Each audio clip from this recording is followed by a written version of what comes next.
నమస్తే నేను దేవి welcome to story board. ఒకప్పుడు తెలుగు సినిమాలో నిర్మాత అంటే కంట్రోల్ టవర్. కథ ఏంటి, హీరో ఎవరు, బడ్జెట్ ఎంత, అన్నిటికీ ఫైనల్ డెసిషన్ నిర్మాతదే. కానీ ఇప్పుడు పరిస్థితి పూర్తిగా మారిపోయింది. టాలీవుడ్లో నిర్మాత స్థాయి, హోదా క్యాషియర్ స్థాయికి దిగజారిపోయింది.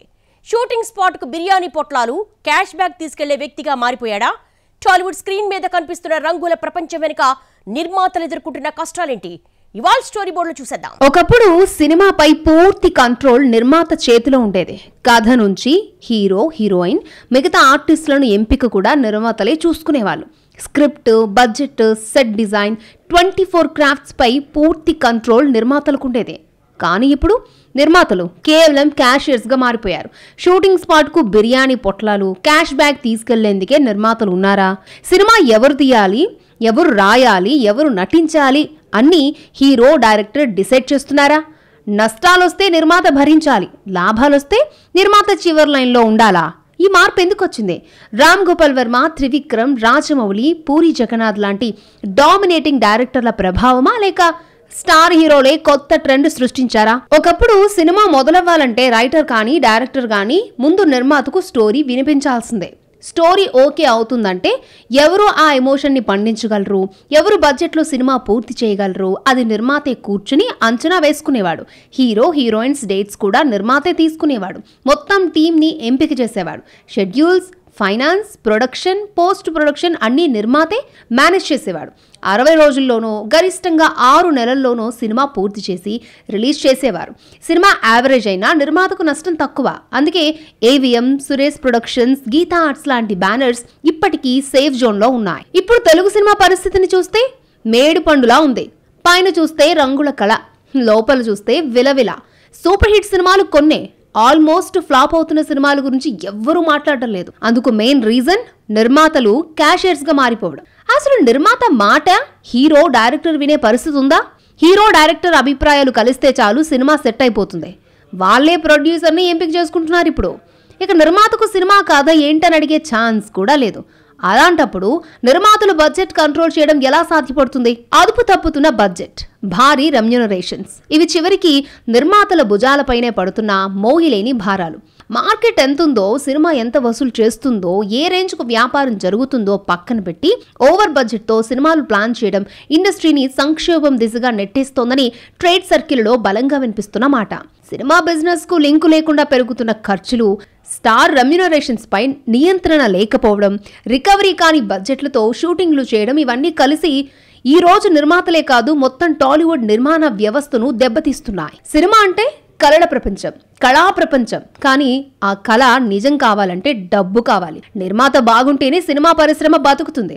ఒకప్పుడు నిర్మాతలకు సినిమా బడ్జెట్ పై పూర్తి కంట్రోల్ ఉండేది. కానీ ఇప్పుడు remunerations, locations, graphics, technicians, promotions అన్నీ కలిపి సినిమా బడ్జెట్ కొండంత అవుతోంది. హీరో, డైరెక్టర్స్ రెమ్యూనరేషన్ మొత్తం బడ్జెట్లో సగానికి పైగా ఉంటోంది. హిట్, ఫ్లాప్ కన్నా ముందు బడ్జెట్ ఎలా మేనేజ్ చేయాలి అనే బిగ్ ఛాలెంజ్ నిర్మాతల ముందుంది. టాలీవుడ్ బడ్జెట్ లెక్కలు ఇప్పుడు అమాంతం ఆకాశాన్ని అంటున్నాయి. కంటెంట్ ఉన్న సినిమాలు హిస్టరీ తిరగరాసిన ఆ విజయాలు ఇప్పుడు ప్రతి సినిమాకి ఓవర్ షాడో అయిపోయి నిర్మాతలపై ఒత్తిడి పెరుగుతోంది. కంటెంట్ కన్నా ఖర్చే పెద్ద వార్త అవుతున్న ఈ కాలంలో కొంతమంది ప్రొడ్యూసర్స్ లెక్కలతో గెలుస్తుంటే మరికొందరు బడ్జెట్ బరువుల కింద నలిగిపోతున్నారు. గత 15 ఏళ్లలో తెలుగు సినిమా బడ్జెట్ మ్యాప్ పూర్తిగా మారిపోయింది. 2000లో 10-15 కోట్లతో బ్లాక్ బాస్టర్లు ఇచ్చిన ఇండస్ట్రీ ఈరోజు అదే రేంజ్ స్టోరీకి 100 కోట్ల బడ్జెట్ అయినా సరిపోవడం లేదు.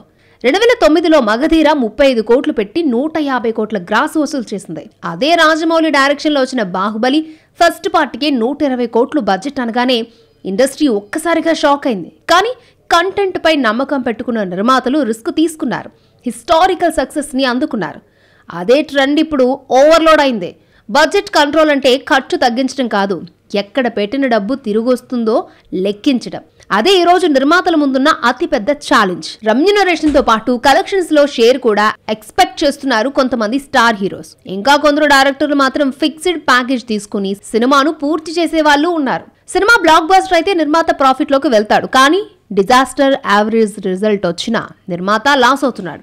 100% రిస్క్ నిర్మాత ఫేస్ చేస్తున్నప్పుడు budget control, artist, technicians selection కూడా ఆయన చేతిలోనే ఉండాలి.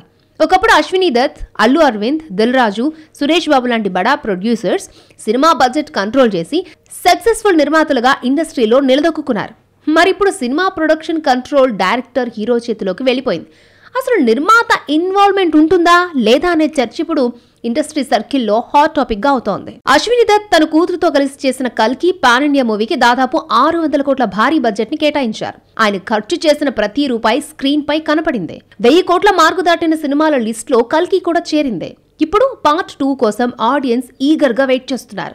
అయినా కల్కి పార్ట్ 2 విషయంలో దీపికా పదుకునే ఇష్యూ చాలా హాట్ టాపిక్ అయింది. వైజయంతి మూవీస్ ప్రెస్ నోట్ ద్వారా దీపికా సీక్వెల్ లో లేరు అనే విషయంపై క్లారిటీ ఇచ్చారు. కారణం రెమ్యునరేషన్ పెంచడం, వర్కింగ్ అవర్స్ మీద కండిషన్స్ పెట్టడం. నిర్మాత, దర్శకులు కలిసి తీసుకున్న స్మార్ట్ డెసిషన్ ఇది. బడ్జెట్ కంట్రోల్ అంటే అల్లు అరవింద్ కి అది ఆర్ట్లా ఉంటుంది. సినిమా తానే నిర్మిస్తే ఒక్క రూపాయి కూడా వృధా కానివ్వడు. ప్రతి స్టెప్ లో కాస్ట్ కంట్రోల్, స్మార్ట్ యూటిలైజేషన్ ఆయన స్టైల్. స్క్రిప్ట్ కి సూట్ అయ్యే హీరో, టీమ్, మార్కెట్ అన్ని లెక్కలతో ఫైలర్స్ చేస్తాడు. రీసెంట్ గా గీతా ఆర్ట్స్ బ్యానర్ లో రూపొందిన నాగ చైతన్య మూవీ తండేల్ 100 కోట్ల మార్కు దాటిన సినిమా. శ్రీ విష్ణుతో చేసిన సింగిల్ లో బడ్జెట్ లోనూ ప్రాఫిటబుల్ హిట్. వేరే వాళ్ళు తీసిన సినిమాల్లో కూడా అల్లు అరవింద్ స్ట్రాటజీ వర్క్ అవుతుంది. పంపిణీ ద్వారా మంచి రిటర్న్స్ తీసుకొచ్చే విధంగా గేమ్ ప్లాన్ సెట్ చేస్తాడు. రీసెంట్ గా మహావతార నరసింహ విషయంలో కూడా అదే ఫార్ములా వర్క్ అయింది. తెలుగు సినిమా గత 5-6 ఏళ్లలో కొన్ని పాన్ ఇండియా లెవెల్ హిట్స్ ఇచ్చింది. బాహుబలి, ట్రిపుల్ ఆర్, పుష్ప, కల్కి లాంటి సినిమాలు నేషనల్ లెవెల్లో ట్రెండ్ సెట్ చేశాయి. దాంతో చాలా మంది డైరెక్టర్స్, స్టార్ హీరోలు పాన్ ఇండియా స్కేల్లోనే సినిమా చేస్తామంటున్నారు. ప్రతి కథ పాన్ ఇండియా రేంజ్లో వర్కౌట్ అవుతుందా? 3 నెలల్లో పూర్తయ్యే సినిమా 3 ఏళ్లైనా పూర్తి కాని పరిస్థితి ఎందుకు వచ్చింది? ఇదంతా నిర్మాతలకు భారం కాదా? బాహుబలి, ట్రిపుల్ ఆర్, పుష్ప 2-3 సినిమాలు పాన్ ఇండియా లెవెల్లో సక్సెస్ కావడం, తెలుగు డైరెక్టర్స్ అందరూ అదే స్కేల్లో స్టోరీలు రాయడం మొదలు పెట్టేశారు. ప్రతి స్క్రిప్ట్ కి భారీ visuals, pan India concept, big scale action, graphics, VFX, మొత్తానికి కథ, స్క్రీన్ ప్లే, కంటెంట్ కాదు, స్కేల్ ఇంపార్టెంట్ అయిపోయింది. సినిమా ఎంత పెద్ద క్యాన్వాస్ లో ఉంటే అంతే బాగుంటుంది అనే మాయలో ఇండస్ట్రీ పడ్డట్టుగా ఉంది. స్టార్ హీరోలు, సీనియర్ హీరోలు కూడా ఈ పాన్ ఇండియా మోజులోకి పడిపోయారు. మొదట 100 రోజుల్లో పూర్తయ్యే సినిమా పాన్ ఇండియా ఫీవర్ లో పడితే 300 రోజులు దాటుతోంది. గ్రాఫిక్స్ కావాలి, హై రేంజ్ విజువల్స్ కావాలి, అవి చేయడానికి టైం పడుతుంది అని రిలీజ్ విషయంలో వాయిదాలు పడుతున్నాయి. 2024 జనవరిలో స్టార్ట్ అయిన విశ్వంబర లాంటి సినిమా 2026 సమ్మర్కి వస్తోంది. Graphics work pending. 3-4 నెలల్లో పూర్తి కావాల్సిన సినిమాలు 2 సంవత్సరాలైనా పూర్తి కావడం లేదు. సినిమా షూట్ లేట్ అవుతుంది, బడ్జెట్ డబుల్ అవుతుంది, పోస్ట్ ప్రొడక్షన్ తడబడుతుంది. ఈ చైన్ రియాక్షన్ లో బలయ్యేది నిర్మాతే.